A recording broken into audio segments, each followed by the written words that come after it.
बिस्मिल्लाहिर्रहमानिर्रहीम। खातिन हज़रात, मैं हूँ अख्तर अब्बास और आप सबको मेरा सलाम पहुँचे।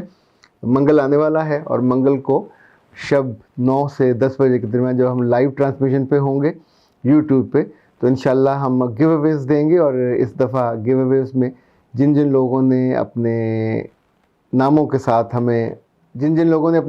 साथ अपने फ़ोन नंबर और ख़ास तौर पे वो जहाँ जहाँ आपने इन वीडियोज़ को शेयर किया है, 10 का हमने रखा था कि जब आप 10 शेयर कर लें तो उसका एक स्क्रीनशॉट लीजिए और हमें भिजवा दीजिए, तो आप एलिजिबल होंगे उस कुरानंदाज़ी में शामिल होने के। मुमकिन है कुछ गिव अवेज़ ऐसे भी हों जो हमने अनाउंस नहीं किए, हो सकता है ना जी। सरप्राइज़ तो हमेशा एक अच्छा होता है। अच्छा जी, आज जिस मौजू पे हम बात करने वाले हैं, वैसे तो ये शरारत अफ़ीफ़ा की है। अफ़ीफ़ा कहती है मैं कमाती बहुत अच्छा हूँ, सरकारी जॉब करती हूँ, बहुत अच्छा कमाती हूँ, किसी पे खर्च नहीं करती, और मैंने कमेटियाँ भी डाली हुई हैं, अपने कपड़े भी खूब लेती हूँ, लेकिन मैं खुश नहीं हूँ, मैं सर से पाँव तक नाखुश हूँ। अच्छा, इसी से मिलता जुलता एक मसला अकीले ने पूछा था, और वो भी कहा था कि मैं जो कमाती हूँ, शुरू में हमारी बहुत लड़ाई हुई मियाँ से, अब हौले हौले उन्हें सब्र आ गया, अब वो मुझसे नहीं मांगते, लेकिन मुझे लगता है कि मेरे कमाई में, इनकम में बरकत नहीं है। खातिर हज़रात, अजीब सा मसला है। मर्द सारी उम्र कमाता है और अपने माँ बाप पे, बीवी बच्चों पे, बहन भाइयों पे खर्च करता है।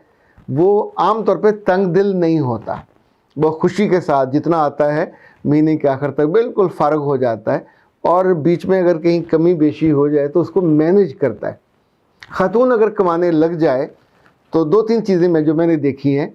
एक तो ये कि वो उस पर फटा करती है, फसाद का बायस बनती है। कमाना उसका इस्तेहकाक नहीं है, लाइक उसने प्रेफर किया, उसके मियाँ ने या फैमिली ने उसको इजाज़त दे दी, तो अब वो असूलन तो टाइम उनका है जो वो कमाने पे खर्च कर रही है। अगर वो ना कमाती तो उसी घर का हिस्सा होती, उसी मामूल में होती, तो उसको अल्लाह ने सलाहियत दी थी, इल्म दिया था, नॉट शी इज़ अर्निंग। तो अब उसमें थोड़ी सेंसिबिलिटी भी होनी चाहिए। बाज़ मर्द भी एक्सट्रीम पे चले जाते हैं, वो ATM कार्ड तक ले लेते हैं, बहुत बुरा करते हैं। मुझे ये कभी भी, इसकी कोई जस्टिफिकेशन नहीं है।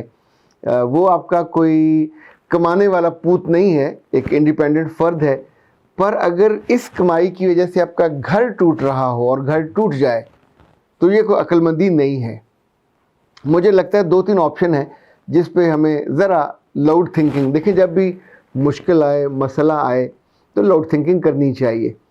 इंसानों को अल्लाह ने जहन भी दिया है, अक्ल भी दी है और मसले भी दिए हैं, पर मसलों का हल भी तो उन्हीं के बीच में रखा है। जब कभी ऐसा हो तो थोड़ा तासुब से बाहर निकल के, ज़रा उस मंज़र से बाहर निकल के, no you are not the part of that problem, ज़रा ऊंचे होकर देखें कि इसको किस तौर पे देखा जा सकता है। लाइक अफ़ीफ़ा का मसला है कि सब कुछ उसके पास है but she is not happy. जो ख़वातीन या मर्द खुश होते हैं वो कब खुश होते हैं? पहला, जब वो अपनी कमाई में से एक हिस्सा अल्लाह की राह पे खर्च करते हैं, या अल्लाह पे खर्च करते हैं, अल्लाह को बराह रास्त कर्ज दे देते हैं, या अल्लाह के बंदों को कर्ज देते हैं।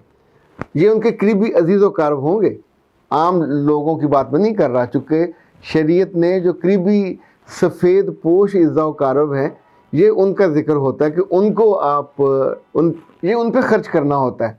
अच्छा, आमतौर पर कभी देखें कि जो ख़वातीन कमाती हैं, लोग कहते हैं उनके दिल छोटे हो जाते हैं, पर सबके तो नहीं होते। इसी तौर पे उनसे घर वालों की तवक्कुआत बढ़ जाती हैं, वो कभी पूरी करती हैं, कभी नहीं करती। जो बिल्कुल सब कुछ डुल जाती हैं और डोल देती हैं, उनको भी मैंने बाद में रोते देखा कि मैंने अपने बहन भाइयों पे, माँ बाप पे सब खर्च कर दिया और इतने सालों के बाद मैं बिल्कुल खाली हाथ हूँ। ज़ाहिर है कि ये भी एक एक्सट्रीम है। इसी तौर पे एक तीसरी किस्म भी है जो कमाती है, फिर बैंक में और किसी कमेटियों में डालती जाती है, वो बिल्कुल खर्च नहीं करती। ना उसके कपड़े अच्छे होते हैं, ना उसका मेकअप अच्छा होता है, ना उसका पहनना, ना ओढ़ना, ना ग्रूमिंग। तो ये तीनों एक्सट्रीम हैं। अब जो गुज़श्ता 15-20 सालों में मैंने देखा, इस तरह के जो मसले मेरे पास आते हैं, मैं प्रेफर करता हूँ उनको बताने या समझाने में कि आपको अपने रिस्क या अपनी कमाई के 4 हिस्से करने चाहिए। कुछ के लिए 5 होते हैं, लेकिन मेजॉरिटी के लिए 4 हिस्से। पहला हिस्सा, अच्छा, तरतीब ठीक रखनी चाहिए। जब भी आपके पास पैसे आएँ तो तरतीब जो आपकी, आप उसे 4 हिस्से करें तो इक्वल कर लीजिए। اگر آپ تھوڑا دل چھوٹا ہے تو پھر اللہ کی راہ میں 10% نکالیے، اور یہ پیسے آپ کے 10,000 بنے یا 20,000 بنے، پھر دل ایسے نہیں کرنا چاہیے. وہ کچھ گھروں میں راشن لگا دیجئے، کچھ کے بل اپنے ذمہ لے لیں، کچھ کے بچوں کی پڑھائی اپنے ذمہ لے لیں. یہ چھپ کے آرام سے کریں، اس کا کوئی اناؤنسمنٹ کرنے کی ضرورت نہیں ہے. دوسرا حصہ یہ آپ کے خاندان کا، لڑکی کے خاندان کا، ماں باپ اور بہن بھائیوں. یہ اگر آپ کی تنخواہ 40,000 ہے تو یہ حصہ 10,000 کا بنتا ہے. 10,000 میں آپ اپنی کمزور بہنوں کی مدد کر سکتے ہیں، آپ اپنے کمزور بھائیوں کی مدد کر سکتے ہیں. آپ کو اپنے ابا اور اماں کو، دیکھیں بیٹے بھی تو جب کماتے ہیں تو ماں اور باپ کو پیسے دیتے ہیں، آپ کو بھی ان کا پاکٹ منی لگانی چاہیے. میں ایسی بیٹیوں کو بھی جانتا ہوں کہ جنہوں نے اپنے باپ کو ساری عمر دیتے دیکھا، جب ریٹائرمنٹ کے بعد ان کے پاس پیسے نہ ہوئے تو انہوں نے باپ کا پاکٹ منی، جیب خرچ لگایا کہ بابا آپ اس میں سے اللہ کی راہ پہ دیا کریں. تو دونوں کو اجر ملے گا، باپ کو بھی اور بیٹی کو بھی. اور بیٹے بعض وقت خسیس نکل آتے ہیں، کنجوس. جو تیسرا حصہ ہے وہ لڑکی کا اپنا ہونا چاہیے، خود پہ خرچ کرنے والا. یہ بھی 10,000 ہو. اگر 40 ہم ٹوٹل لگاتے ہیں تو اس 10 میں اس کو جوتے لینے چاہیے، شوز لینے چاہیے، کپڑے لینے چاہیے، اپنے آرنامنٹس جو وہ کرنا چاہتی ہے. کمیٹی ڈالنا چاہے تو آدھے پیسوں کی کمیٹی ڈال لے، لیکن یہ حصہ خالص اس کی ذات کا ہے. چونکہ وہ آفس جاتی ہے، اسے کہتے ہیں پنجابی میں باہر اندر جان دیے، تو اس کو پریزنٹیبل ہونا چاہیے. ابایا لیتی ہے تو خوبصورت ابایا ہونا چاہیے، برقع لیتی ہے تو خوبصورت اسکارف ہونا چاہیے، تو بہت ٹرینڈی اور اچھا ہونا چاہیے. تو یہ پیسے اس کو کھلے دل سے اپنے وجود پہ خرچ کرنے چاہیے. جو چوتھا حصہ ہے وہ اپنے میاں کو اور میاں کے گھر والوں پہ، یعنی ساس سسر پہ. اگر آپ اس کو الگ کر لیتے ہو، اور یہ بھی 10-12,000، تو آپ سوچیں ایک تنخواہ 40,000 ہے تو 10,000 ہوگا، 80,000 ہے تو 20,000 ہوگا. تو اٹس اے ہینڈسم اماؤنٹ. آپ یہ بھی کر سکتے ہو کہ جب پیسے آئیں تو میاں کو دے دیجئے کہ آپ اس کو جیسے مناسب سمجھے خرچ کر لیں. گروسری میاں لے کے آتا ہے تو بھی، گروسری آپ لے کے آتے ہو تو بھی اس کے ہاتھ میں دیجئے اس کو. اچھا وہ لینے سے انکار کر دے، کہے کہ نہیں تم رکھو، تم ہی لے کے آتے ہو، نو پرابلم. پھر کہیے گا کہ یہ پیسے آپ اپنے بہن بھائیوں کو اپنی طرف سے دیجئے، آپ کی طرف سے نہیں جائیں گے، یہ یاد رکھیے گا. ان کی ہیٹی ہوگی، بے عزتی ہوگی. تو اپنے بہن بھائیوں کو، یہ میں اس لیے کہہ رہا ہوں کہ آپ نے اگر رشتے کو کچھ وقت کے لیے نبھانا ہے، 2-4 سال بعد فارغ ہو کے گھر چلے جانا، تو اوکے، اٹس یور مرضی ہے نا آپ کی. پر اگر آپ اس کو ساری عمر کے لیے رکھنا چاہتے ہو تو پھر اونرشپ لیجئے.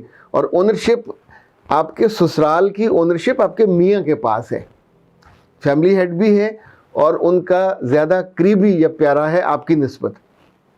تو جو بہت اچھی لڑکیاں میں نے دیکھی ہیں وہ اس چوتھے کام سے، اب 10-20 ہزار سے اگر آپ اپنے میاں کا دل جیتنے میں کامیاب ہو جاتے ہیں تو کتنے نفع کا سودا ہے. یعنی کوئی پیسے ہی نہیں لگتے. ویسے تو دنیا جتنے مرضی دے دیں اسے راضی نہیں ہوتی، پر اگر میاں اس تھوڑے سے حصے سے، ایک تو یہ کہ اس کو تھوڑا سانس آ جائے گا، دوسرا جب وہ دے گا تو آپ کے بارے میں اس کی فیلنگ ہمیشہ سافٹ ہو جاتی ہے.